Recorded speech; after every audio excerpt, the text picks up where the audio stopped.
terbaik. Saya ambil dua-duanya. Optik Melawai, when you expect the very best. Assalamualaikum warahmatullahi wabarakatuh. Salam warahmatullahi wabarakatuh. Ya, saya siang hari ini bersama dengan Ustadz Kosinuddin. Ya, tadi ada Pak Abdul Ghaffar Sangaji yang nanti akan menjadi kuasa hukum dari pelapor. Juga bersama Bang Samsir Siregar. Pelapornya adalah Saudara Rustam Effendi. Saya adalah saksi yang ada di tempat itu waktu kejadian perkara, yaitu pada hari Selasa tanggal 25 November 2025 sekitar pukul 20:17, setidaknya antara pukul 20 sampai dengan 21, setidaknya pada hari Selasa tanggal 25 November bertempat di lantai 3 gedung tower salah satu TV swasta. Ya, jadi itu lokus dan tempusnya sudah sangat betul. Saya hadir langsung, jadi saya melihat dengan mata kepala sendiri, saya mendengar dengan telinga saya sendiri. Dan apa yang disampaikan Pak Tatu adalah file ini. Jadi ini adalah sebuah tayangan yang saya dapatkan sama persis, identik dengan file yang diserahkan oleh saudara AA tadi ke televisi yang bersangkutan. Dan saya sudah memperoleh file ini juga dari pihak yang berkompeten dari tangan yang sama. Jadi saudara AA menyerahkan kepada seseorang itu juga A1 menyerahkan kepada saya. Jadi ini bukan file yang lain. Ya, ini adalah file yang disebut scan ijazah asli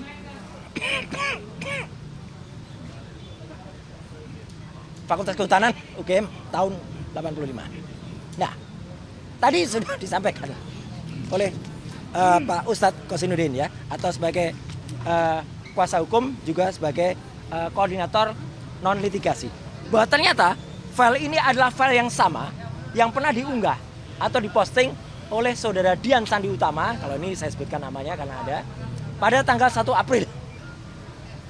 Rekan-rekan perhatikan gambar ini. Dua ciri yang sangat jelas. Ada noktah-noktah di lantai bawah, di bagian bawah, dan ada garis yang menunjukkan ini bukan ijazah asli. Kalau ijazah asli nggak akan ada garis ini. Ini adalah kopian atau hasil reprinting, cetak ulang dari berkas yang tidak diketahui itu berkas apa. Jadi dari sumber aslinya saja atau sumber ini sebenarnya bukan orisinal, bukan otentik. Tapi saudara Sandi itu sebenarnya sudah bisa juga, cuman nanti itu belakangan nanti kita proses. Karena dia menyebutkan ini file yang asli. Ini saya upload yang asli.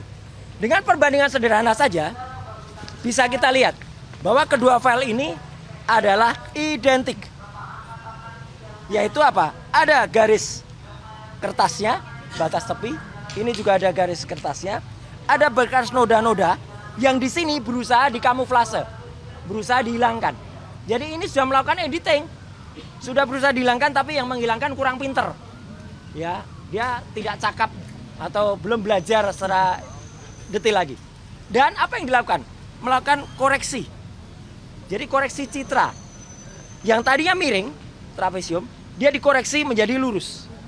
Inilah yang namanya manipulasi atau editing. Jelas banget. Membuat seolah-olah tampak asli. Padahal tidak. Ini dari gambar yang sama. Dan bahkan lebih parah. Sebagai lulusan asli Universitas Gadjah Mada 2 kali ya, S1 S2, saya sangat geram karena logo dari Universitas Gadjah Mada yang diciptakan oleh Pak RJ Katamsi ya pada saat awal pendirian UGM dulu ternyata sudah dirusak. Teman-teman lihat, logonya menjadi tidak indah lagi, tidak lagi segi 5, tapi dalam bahasa Jawa ini pating pletot ya. Pating pletot itu rusak, lonjong ya. Kalau dulu huruf A-nya mencorot, kalau ini pating pletot ya. Jadi logo UGM dirusak. Kami sebagai alumni UGM, alumnus UGM ini benar-benar sangat marah dengan ini. Jadi dia di samping sudah merusak, membuat seolah-olah asli, tapi telah merekayasa gambar ini. Dan ini pun sudah kami analisis dengan analisis histogram. Ini ilmiah. Kalau analisis histogram, dua gambar yang sama, maka citra histogramnya itu akan sama.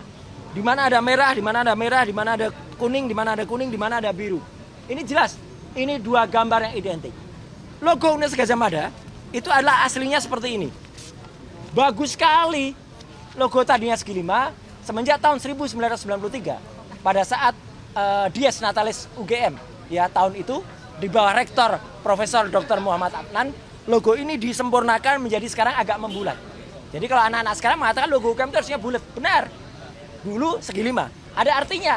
19 itu adalah tanggal lahir UGM, 19 Desember. Ini hiasan ini bukan teratai tapi ini songkok prajurit keraton. Karena dulu UGM itu kuliah pertama di Pagelaran, di Siti Inggil, Keraton Yogyakarta Diningrat. Dan kami selalu tiap tahun, tanggal 19 Desember, kami selalu melakukan niti laku dari keraton ke UGM. Ya, jadi saya selalu ikut dan selalu ada yang tidak ikut di niti laku itu. Siapa kira-kira teman-teman bisa menebak ya?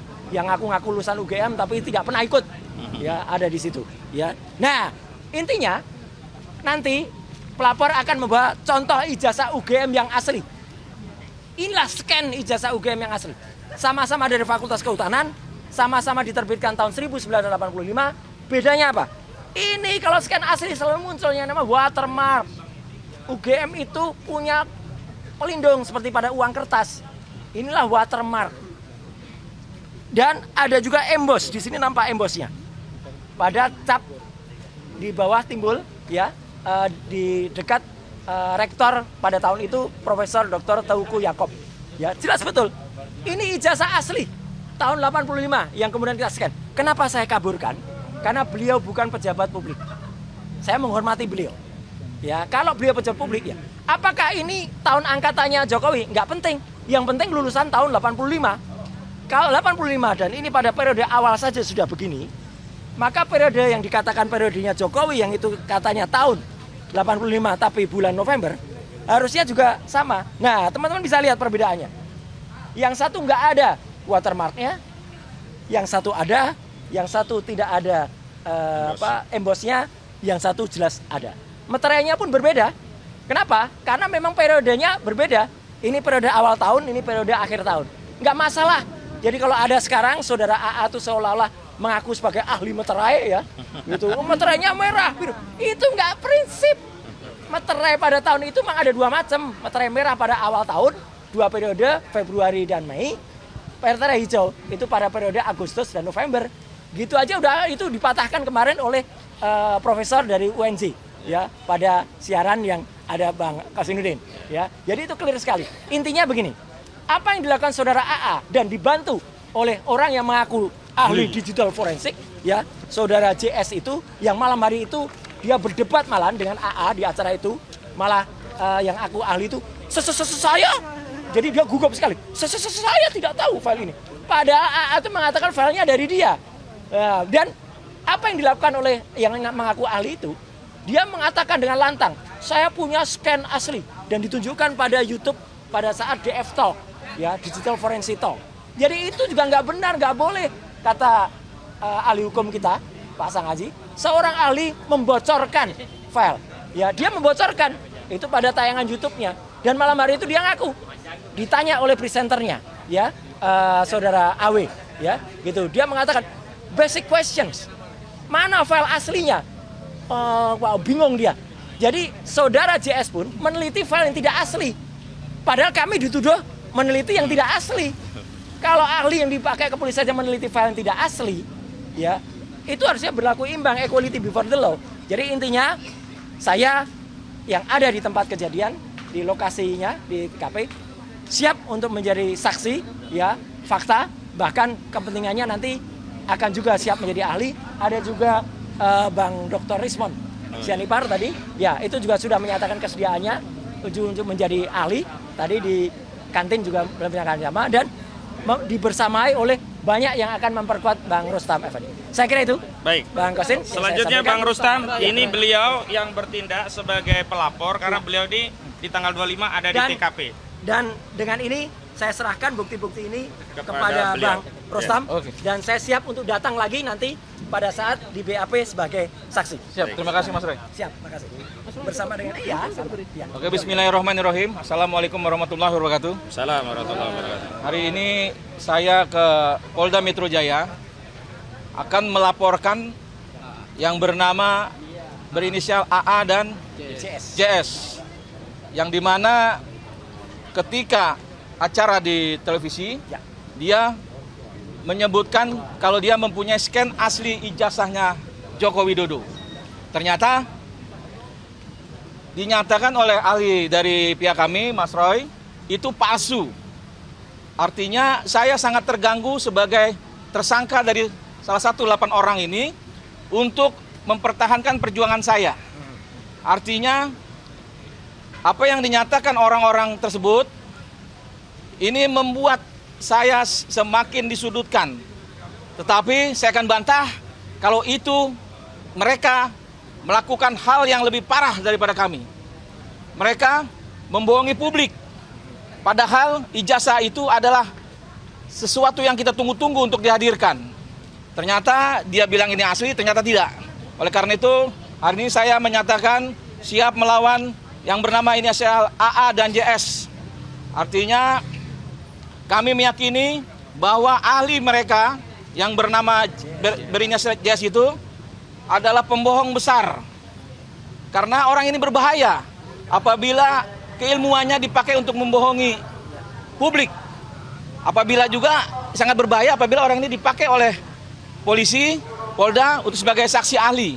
Artinya orang ini tidak benar-benar sebagai ahli. Oleh karena itu, saya berharap laporan kami diterima oleh Polda Metro Jaya sebagai bentuk perlawanan saya yang dizolimi dengan bahasa mereka membohongi data-data ijazah yang kita tunggu-tunggu. Sampai hari ini saya masih meyakini bahwa ijazah Jokowi itu tidak ada. Dan itu palsu, kalaupun itu dihadirkan. Karena nanti akan timbul-timbul lagi hal-hal yang lain yang telah kami dapati. Ini belum kita bongkar saja. Untuk saat ini kira-kira seperti itu. Mohon dukungannya kepada rakyat seluruh Indonesia, kepada bangsa ini, untuk betul-betul kami bisa membongkar ijazah palsunya Jokowi. Kira-kira seperti itu. Wabillahi taufiq wal hidayah. Wassalamualaikum warahmatullahi wabarakatuh. Ada satu kelupaan, satu aja. Satu paling penting kelupaan, mohon maaf. Ini harusnya nanti ditegaskan lagi oleh kuasa hukum Pak Rustam. Beberapa hari yang lalu saya buka saja, teman-teman mungkin juga mendengar ada seseorang yang melapor Pak Beni Parapat dan kemudian juga belum berhasil melaporkan dan katanya lagi dipertimbangkan, lagi didiskusikan oleh Polda Metro, oleh penyidik. Kenapa? Salah satu alasan penolakannya adalah tidak ilmiah sama sekali. Dikatakan pasal 32 dan 35 Undang-Undang ITE yang kebetulan saya ikut merancangnya, itu dikatakan delik aduan. Jadi yang harus mengadu adalah orang yang punya ijazah sendiri. Itu tidak benar. Pasal 32-35 itu adalah delik umum. Dan ini dibuktikan dengan pelaporan Saudara Jokowi dan orang-orang lain yang melaporkan pasal 32-35 katanya ngakunya bukan Jokowi. Ya, Jokowi tidak menyebut pasal, tidak menyebut orang. Berarti itu delik umum dan di sini pun delik umum itu yang kita masukkan, nanti ahli hukum yang akan menerangkan di dalam bagaimana seharusnya delik umum itu dan bukan delik aduan. Terima kasih. Baik, tambahan ya untuk delik umum, delik khusus. Memang laporan Jokowi itu kombinasi antara dua delik ya, delik aduan dan delik umum. Delik aduannya 310 KUHP, 311 KUHP, dan 27A Undang-Undang ITE.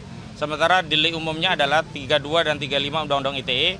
Juga ada delik umum yang dilaporkan oleh pelapor lainnya, seperti 28 ayat 2 Undang-Undang ITE dan 28 ayat 3 Undang-Undang ITE.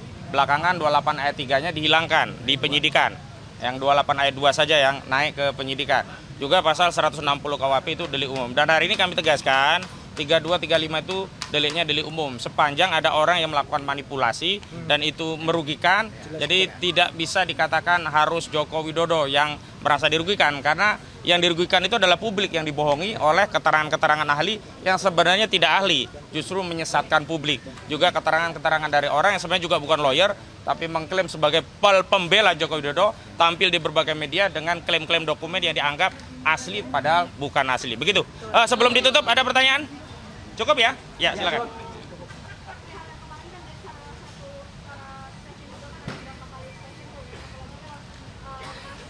AA sendiri kan mengatakan dia sudah yakinin bahwa kalau yang dia punya kan adalah asli dan dia tidak. Itu ada bukti.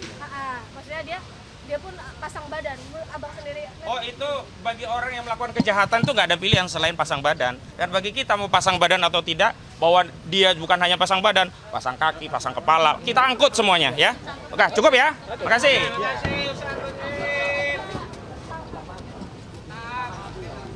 Terbaik, saya ambil dua-duanya. Optik Melawai. When you expect the very best.